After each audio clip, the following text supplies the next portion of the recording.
This channel does not promote any violent, harmful, or illegal activities. All content provided by this channel is meant for an educational purpose only.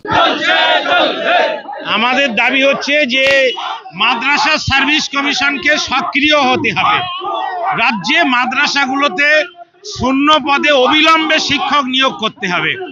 যে সমস্ত panel তৈরি আছে মাদ্রাসা service commission পরীক্ষা নেওয়ার ফলে সেই প্যানেলগুলোকে মান্যতা দিয়ে অবিলম্বে শিক্ষক নিয়োগ করতে হবে। রাজ্যের মাদ্রাসাগুলোতে শিক্ষক নেই, সেই জন্যে মাদ্রাসায় শিক্ষা ব্যবস্থা সম্পূর্ণভাবে ভেঙে পড়েছে। বিভিন্ন মাদ্রাসায় খোদ প্রধান শিক্ষককে ঘন্টা দিতে হচ্ছে, গ্রুপ ডির কাজ করতে হচ্ছে। এর থেকে লজ্জা আর কি হতে পারে? তাই মাদ্রাসায় সংখ্যালঘুদের উন্নয়ন করব বললেই হবে না।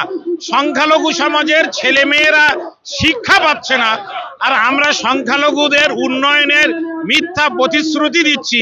এটা কিন্তু কথার সঙ্গে বাস্তবের কোনো মিল নেই। আজকের আমরা বিকাশ ভবন ঘেরাও করতে এসেছি, মাদ্রাসা সার্ভিস কমিশনের দপ্তরে যাব।